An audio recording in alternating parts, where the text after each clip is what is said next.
അല്ല, നല്ല കരുത്തുള്ള ഇടതൂർന്ന ഒരു മുടിയായിരുന്നു ഈ കുട്ടിയുടെ ഈ സിനിമയിൽ അഭിനയിക്കാൻ വരുമ്പോൾ. എനിക്കൊരു ഭയങ്കര വിഷമമുണ്ടായിരുന്നു.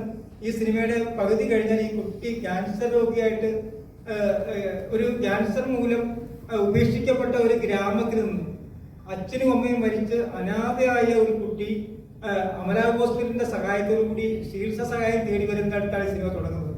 ആ ഹോസ്പിറ്റലിൽ നിന്നിട്ട് ആ ഹോസ്പിറ്റലിൽ കിടന്ന ആ കുട്ടി എഴുതുന്ന കൊച്ചു കൊച്ചു കവിതയിലൂടെയും ഗാനങ്ങളിലൂടെയും മറ്റേ ചിത്രങ്ങളിലൂടെയൊക്കെയാണ് ഈ സിനിമ ഇതിൽ വിരിയുന്നത്. അപ്പൊ അതിലൂടെയാണ് നമുക്ക് കഥ എന്താണെന്ന് പോലും മനസ്സിലാകുന്നത്. പക്ഷെ അങ്ങനെ അതിജീവിച്ച് ക്യാൻസറിനെ അതിജീവിക്കുന്ന ഈ കുട്ടി മുടി മുറിക്കേണ്ടി വന്നൊരു സംഭവമുണ്ട്. ഭയങ്കര വിഷമമായിരുന്നു. അത് ഈ കുട്ടിയുടെ മുടി എങ്ങനെ മുറിക്കും. അപ്പോൾ വളരെ ആശങ്കയോടും അതിന്റെ രക്ഷകർത്താക്കളോടും അവരോട് ഭയങ്കര സപ്പോർട്ടുണ്ട്. അവരോട് പറഞ്ഞു ഈ മുടി മുറിക്കേണ്ടി വരും എന്ന് പറഞ്ഞപ്പോ കുട്ടി അവിടെയാണ് ഐഷ്യാണ് പറഞ്ഞത് ഒരു കുഴപ്പമില്ല, നമുക്ക് മുടി മുറിക്കാം. മുടി മുറിക്കുക മാത്രമല്ല, ആ മുടി ക്യാൻസർ രോഗികളായിട്ടുള്ള അമല ഹോസ്പിറ്റലിലെ നിർദ്ധനായിട്ടുള്ള അവർക്ക് ഈ മുടി ദാനം ചെയ്യിച്ചു.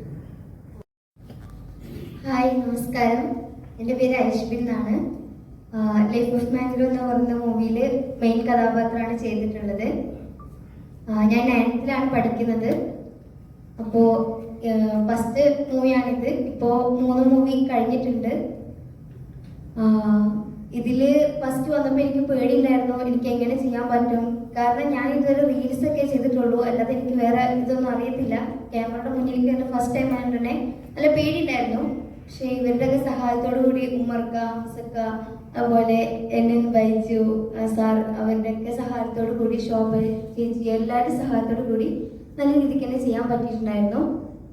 പിന്നെ ആ മൂവിക്ക് വേണ്ടിയിട്ട് എൻ്റെ മുടി മൊട്ടയടിക്കേണ്ടി വന്നിട്ടുണ്ടായിരുന്നു. ഇപ്പോൾ വളർന്നു വരികയാണ്. പിന്നെ ക്രിറ്റിക്സ് അവാർഡ് കിട്ടി, നല്ല സന്തോഷമുണ്ട്. Thank you.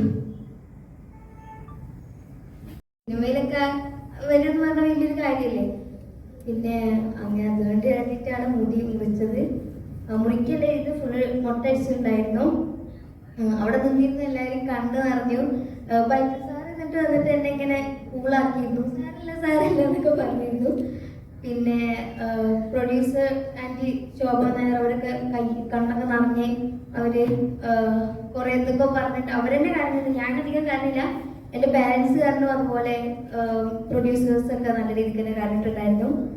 പിന്നെ സ്കൂളിൽ പോകുമ്പോഴൊക്കെ ആയിരുന്നു ആഗ്രഹമായിട്ടുണ്ടായിരുന്നു. പക്ഷെ ഇതൊക്കെ അഡ്ജസ്റ്റ് ചെയ്ത് പടം എങ്ങനെയും വിജയിച്ചാൽ പോലെ എന്നൊക്കെ വിചാരിച്ച് പോയി. എന്തായാലും ഈ സിനിമയിൽ പരിസ്ഥിതിയെ ഒരു നന്നായിട്ട് പരിസ്ഥിതി പ്രശ്നങ്ങളൊക്കെ സംസാരിക്കുന്ന ഒരു സിനിമയാണല്ലോ.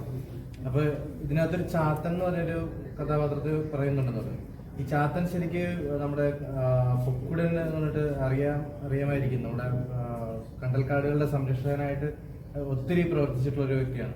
അപ്പൊ ആ വ്യക്തിയാണോ നിങ്ങൾ സൂചിപ്പിക്കുന്നത് ഈ ചാത്തൻ എന്ന് പറയുന്നത്? വളരെ മനോഹരമായ ചോദ്യമാണ്. ഞങ്ങളുടെ സിനിമ ആരംഭിക്കുമ്പോൾ ആദ്യം കാണിക്കുന്ന വിഷ്വല് കലൽമുക്കോടിനെയാണ് കാണിച്ചിട്ട് നമ്മൾ പറഞ്ഞിരിക്കുന്നത് പരിസ്ഥിതി ജനാധിപത്യ രാഷ്ട്രീയത്തിന്റെ കേരളത്തിൽ അടിയുറപ്പിച്ച കല്ലൽമുക്കോടിനാണ് നമ്മൾ ഈ പടം സമർപ്പിച്ചിരിക്കുന്നത്.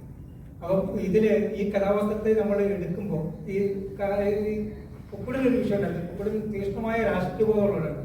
അതായത് പരിസ്ഥിതി ജനാധിപത്യത്തിന്റെ ആ ഒരു തെടുത്ത് കാഴ്ചപ്പാടിന് ഇത്ര മനോഹരമായിട്ട് അയാളുടെ ഒരു വിപ്ലവമാണ്. ശരിക്കും ഒരു കമ്മ്യൂണിസ്റ്റിന്റെ വിപ്ലവമാണ് അദ്ദേഹം ഓരോ ചെടി നടുപ്പിനും ഉണ്ടായിരുന്നത്, അല്ലെ? അപ്പം അത് തന്നെ ആ ഒരു കഥാപാത്രം തന്നെയാണ് ഞങ്ങളുടെ മനസ്സിലുണ്ടായിരുന്നത്. പക്ഷെ ഇതിനകത്ത് വേറൊരു കാര്യമുള്ളത്, നമ്മൾ ഈ സിനിമയിൽ ഉൾപ്പെടുത്തിയിരിക്കുന്ന കൾച്ചർ ഇത് ആലപ്പുഴയിൽ നടക്കുന്നത് കുട്ടനാട്. അതായത് ഈ സിനിമ തുടങ്ങുന്നിടത്ത് പറയുന്നത് ഈ ഗ്രാമത്തിനൊരു പ്രത്യേകതയുണ്ട്. ഈ ഗ്രാമം സമുദ്രനിരപ്പിൽ നിന്ന് ഒരുപാട് താഴെയുള്ള ഒരു ഗ്രാമമാണ്.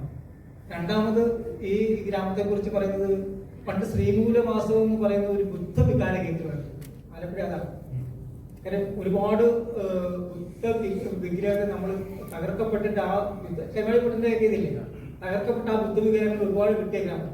അപ്പൊ അന്ന് ആ ഗ്രാമത്തിലെ ഈ പുന്നപ്പുഴവരാർ സമരത്തിനൊക്കെ